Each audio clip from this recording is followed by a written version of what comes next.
수능 한국사는 필수이자 기본입니다. 따라서 여러분들이 야 도대체 암기하지 말아야 될 게 뭐지? 뭘 암기하지 말아야 되는 거야? 라고 할 정도로 반대로 다 암기할 거다 라고 생각을 하시면 안 되는 거예요. 그러니까 기본적으로 아주 대표적인 사건, 대표적인 인물, 그리고 대표적인 제도만 나온다라고 보시면 되겠죠. 자, 그리고 특히 제가 계속해서 강조하고 있는 한국 근현대사. 사실 여러분들이 한국 근현대사 보면서 울고 웃고 막 할 거란 말이죠. 그래서 이때 좀만 더 했었어도, 혹은 야, 이 정말 잘했구나, 이런 여러분들의 당연한 감정이입이 되는 것이 바로 한국 근현대사라고 볼 수 있겠습니다. 따라서 여러분들이 이 한국 근현대사만 잡아도 10문제를 잡을 수 있습니다. 그러면 충분히 여러분들 20점은 넘을 수 있고요. 기본적인 5등급 이상은 가능하다라는 말씀을 드리고 싶습니다. 자, 그러면서 우리는 지난 3강에서부터 한국 근현대사로 들어왔습니다. 그래서 첫 번째로 여러분들 신미양요부터 시작을 했었죠. 흥선대원군부터 우리가 보통 학교에서 배우는데, 흥선대원군의 집권, 그리고 그것이 끝나면 강화도 조약이라는 바로 우리 한국 근현대에서 만나게 되는 최초의 근대적 조약이자 불평등 조약이 있는데, 수능을 출제하는 쪽에서는 병인양요냐 신미양요냐 이렇게 나왔었고, 그리고 여러분들이 볼 때 이모군란이냐 갑신정변이냐 이렇게 여러분들 뭔가 패턴화되어 있었다라고 말씀을 드렸죠. 자, 그러면 오늘 여러분들과 함께 100문장으로 계속해서 가고 있는 이 시간의 네 번째 강의 본격적으로 시작해 보도록 하겠습니다. 저도 한번 팔 걷어 붙이고 시작해 보려고 하는데요. 오늘 먼저 52번, 즉 쉬운 두 번째 문장부터 한번 보면서 여러분들과 하나하나 설명을 해 나가도록 하겠습니다. 자, 52번입니다. 문장부터 한번 완성해 볼까요? 동학농민운동이 나왔습니다. 최근에 사극으로도 나오고 있는데요. 여러분들 동학농민운동의 대표적 전투로 무슨 전투와 무슨 전투가 있다라고 해서 뒷부분에 힌트가 나왔습니다. 바로 우금치 전투가 있죠. 그쵸? 사실 이거는 딱 부러지게 어떤 특정한 전투가 하나만 정답은 되는 건 아니에요. 그런데 지난 기출에서 보게 됐을 때 가장 대표적으로 나오는 것은 뭐냐면, 자, 문장을 완성해 볼게요. 동학농민운동의 대표적 전투이고요. 우금치 전투가 2차 봉기 당시의 대표적인 전투예요. 그러면 여러분들과 함께하고 싶은 이 문장의 완성은 1차 봉기에서의 전투라고 보시면 되겠죠. 1차 봉기에서 전투는 그러면 황토현이거나 황룡천이 되겠죠. 그래서 저는 기출에서 정답으로 나온 황토현을 가지고 왔습니다. 그럼 다시 한번 읽어볼까요? 동학농민운동의 대표적 전투로 황토현 전투와 우금치 전투가 있다. 이렇게 완성이 되겠죠. 그렇죠. 그러면 1차의 대표적인, 기존까지 계속해서 나왔던 건 황토현 전투예요. 그리고 지금 필수화된 절대평가 한국사에서도 여전히 황토현 전투가 굉장히 많이 나오는구나 라고 보시면 되겠고요. 이 외에도 황룡천 전투라든가 다양한 전투들이 있어요. 그런데 보통 황토현 전투를 얘기한다.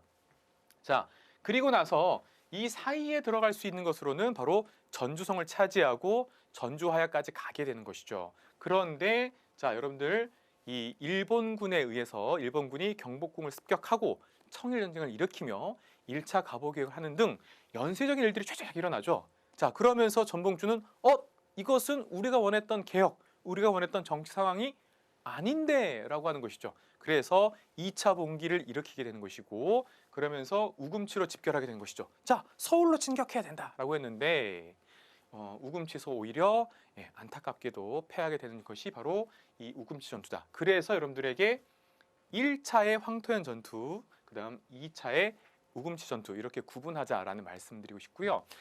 동학농민운동에서는 이 두 가지 전투가 아니라고 한다면 조금 전에 말씀드렸던 전주화약이 나올 가능성이 굉장히 높습니다. 자, 그럼 여러분들 전주화약을 생각해 주시면 좋겠고요. 또 하나, 여러분들이 개항개학이 때 가장 중요한 연도가 언제냐라고 하면 저는 대표적으로 1894년을 꼽고 싶습니다. 이과 학생들이 굳이 연도까지 외울 필요는 없겠지만 1894년이라는 연도가 우리에게 이게 주는 어떤 먹먹함, 의미심장함이 있어요. 만약에 1894년이 정말 잘 됐더라면 라는, 역사에서 원래 가정은 안 된다고 하지만 1894년에 동학농민운동이 잘 됐다고 한다면 이런 가정을 우리가 안 할래야 안 할 수가 없는 것이죠. 반대로 말하면 동학농민운동이라는 역사적 운동이 무너졌기 때문에 오히려 상황은 정반대의 상황으로 이상하게 갔다. 바로 일본군의 경복궁 습격과 청일전쟁이라는 정반대 상황이 벌어졌다라고 보시면 되겠죠. 자, 그래서 여러분들 수능에서는 동학농민운동이 굉장히 잘 나온다라고 보시면 되겠습니다. 자, 그러면서 빠뜨릴 수 없는 복습이 있죠. 우리가 지난 시간에 뭘 했었냐면 갑신정변을 했습니다. 갑신정변이 딱 10년 전이에요. 1884년이거든요. 그런데 갑신정변 이런 거예요. 양반 아들내미들, 즉 소위 조선의 엘리트들, 젊은 엘리트들이 뭔가 한번 해볼까라고 해서 소위 위로부터의 개혁이 이런 거예요. 그러니까 즉 정부를 바꾸고 엘리트 중심으로 가자라고 했던 것이죠. 근데 이게 좌절됐어요. 한편 동학농민운동이라 한다면 아래로부터의 개혁을 할 수 있는 거예요. 민중들이 동학을 믿는 혹은 동학을 믿지 않더라도 우리가 보통 얘기하는 기층 민중들이 농민들이 자, 이 세상을 한번 제대로 된 세상으로 한번 바꿔볼까라고 역사 속에 주인공으로 등장한 거예요. 자, 그래서 굉장히 중요하다. 그러니까 여러분들 두 가지를 또 비교할 수 있겠다라고 보시면 되겠죠. 53번으로 한번 넘어가 보도록 하겠습니다. 53번도 동학농민운동인데요. 자, 문장부터 보시면 동학농민운동은 무엇으로 집강소와 교정청을 설치하게 된다라는 것이죠. 아하, 그러면 아까 제가 황토연이나 우금치 전투 말고 나올 수 있는 게 뭐가 있다라고 말씀드렸죠. 그렇죠. 바로 전주 화약입니다. 자, 여러분들 이 전주가 왜 중요하냐면 전주성을 차지했어요. 그렇다고 한다면 예전에 후백제 견훤이라고 있었습니다. 여러분들 모르셨다면 그냥 제 얘기만 들어주시면 되겠는데요. 후백제 견훤이 이 중심지로 삼았던 곳이 바로 전주성이에요. 즉 전주성을 차지했다 그러면 거기서 한 국가를 선포해도 큰 무리가 없는 정도까지도 굉장히 중요한 곳이 전주성인 거예요. 그런데 즉 후백제 견훤이 거기서 후백제라는 나라를 선포할 정도로 굉장히 중요했다라고 한다면 그러면 예를 들어서 전봉준이 전주성을 차지하고 그렇진 않았지만 예를 들어서 동학 국가다라고 해도 과언이 아닐 정도로 무리가 아닌 거라는 거죠. 즉 무슨 말이냐면 정부 입장에서 당시 조선 정부는 발칵 뒤집혀진 거예요. 전봉준이 전주성을 차지했으니까 라는 부분인 거예요. 자, 따라서 조선 정부 입장에서도 빨리 이것을 어느 정도 타결을 봐야 되는 상황인 것이고 또 하나 전봉준 입장에서 전주성을 차지했는데 앞으로 어떻게 할 것인가에 대한 고민도 분명히 있었다. 그런 부분에서 어떤 협상이 오고 갈 수 있었고 실제 그 협상은 굉장히 잘된 모습으로 나타났다라는 거예요. 그래서 그것을 뭐라고 하냐면 전주화약이라고 하는 거예요. 자, 그러면 문장 한번 읽어볼게요. 동학농민운동은 전주화약으로 혹은 전주화약의 결과로 집강소와 교정청을 설치하게 된다라는 것이죠. 그렇죠? 자, 그러면 여러분들이 올해 수능을 대비해야 되기 때문에 반대로 전주화약이 나올 수 있어요. 늘 나올 수 있습니다. 그러면 두 가지 중에 하나가 나올 수도 있고 둘 다 나올 수도 있다. 정답이 될 수 있다라는 생각도 하시면서 우선 첫 번째 집강소는 동학농민의 자치기구라고 보시면 되겠습니다. 이런 거예요. 여러분들 예를 들어 뭐 학생의 조직 이런 것처럼 자치적으로 만든 거예요. 그 자치에서 자신들이 뽑은 사람들. 그러니까 어떻게 보면 직접 민주주의 형태로 뽑힌 사람이 바로 집강이에요. 그러니까 자치 대표. 이게 바로 집강이고요. 그 집강이 있는 곳, 그게 바로 집강소라고 보시면 되겠고요. 교정청은 어떤 거냐면 우리가 지난 시간에 통리기무하문 기억나시는 그렇죠. 예. 통리기무하문이라고 해서 개화를 총괄한다라고 한번 말씀드린 적이 있죠. 그래요. 그 개화 정책을 총괄했던 곳이 통리기무하문인데 그와 같은 역할을 하는 것이 교정청이에요. 근데 꼭 여기 세 글자가 붙어요. 자주적 개혁총괄기구, 교정청 이런 거예요. 자, 이런 거죠. 동학농민과 그다음에 조선 정부에서 그래 너희들은 집강소를 해라, 자치적으로 해라. 우리는 너희들의 요구를 받아들여서 자주적인 개혁을 한번 해보겠다라고 상당히 잘 된 거예요. 그렇죠? 그렇기 때문에 수능에서는 굉장히 자주 나온다라고 보시면 되겠고요.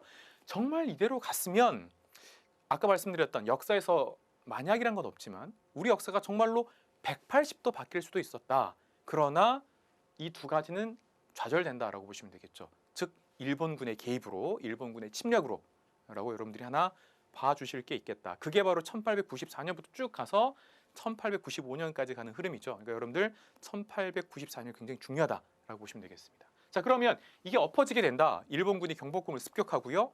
청일연맹을 일으키고 이게 아니라 교정청을 없애고 자신들이 간섭할 수 있는 기구를 만드는 거예요. 그게 바로 군국기무처예요. 그런데 이 군국기무처도 무시할 수가 없는 거예요. 왜냐하면 역사 속에서 굉장히 중요한 우리나라 최초로 진짜 신분제 폐지를 이뤄내는 것은 바로 또 군국기무처이기 때문에 그래서 동학농민운동에서 한편에서는 무너졌지만 제1차 갑오개혁의 군국기무처도 굉장히 중요해요. 그래서 이렇게 54번에 보면 바로 연결이 되는 부분입니다. 자, 그럼 54번 한번 볼까요? 문장부터 완성해 보도록 하겠습니다. 자, 제1차 가보기역으로 이렇게 힌트가 주어졌어요. 설치된 무엇에서 공사노비 제도를 폐지하고 과부의 재가를 허용하였다라고 나오는 거예요. 자, 그러면 우선 여기서 문장을 완성시켜야 되기 때문에 자, 그럼 여러분들 이런 거예요. 지난 시간에 봤던 2차 수신사 김홍집의 조선 책략 이후에 설치된 것은 통리기무아문, 전주화약으로 설치된 것은 교정청, 제1차 가보개혁으로 설치된 것은 군국기무처 이렇게 된 겁니다. 아하, 그래서 군국기무처에서 공사노비 제도를 폐지하고 과부의 재가를 허용하였다라고 되는 것이죠. 네, 그러면 선생님 이게 무슨 의미예요? 눈을 씻고 찾아봐도 신문지 폐지가 아닌데요. 네, 이게 신문지 폐지예요. 네. 이제 여러분들 어떤 맥락이냐면 원래 수능 기출에서는 요 문장도 나오고 이렇게 신문지 폐지가 됐다 뭐 이런 식으로도 나와요. 그러니까 여러분들한테 하고 싶은 말은 뭐냐면 원래 조선은 양천제라고 제가 한번 이 강의에서 말씀드린 적이 있습니다. 예, 즉 사람이냐 사람이 아니냐라고 두 가지로 나누는 거예요. 우리가 보통 생각하는 그냥 사람이다. 이게 양민, 평민, 상민 같은 표현인 거예요.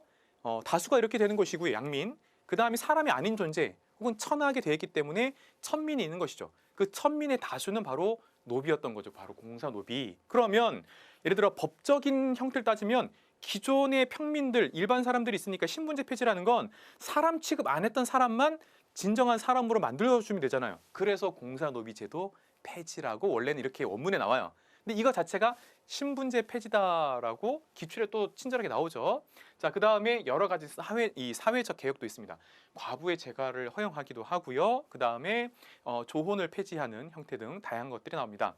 자, 그리고 1차 가부개혁에서 여기 나오는 것이 바로 이제 군국기무처인데요. 그러면 자, 이제 쉽게 말해서 신분제 폐지를 했다. 어디에서? 군국기무처에서. 그럼 이 군국기무처는 뭐냐면 아까 말씀드렸던 교정청에서 여러 가지 자주적인 걸 하려고 했는데 군국기무처는 일본의 간섭, 보통 이제 내정 간섭, 일본이 우리나라 국내 정치를 간섭했기 때문에 그래서 이 내정 간섭 속에서 만들어진 거예요.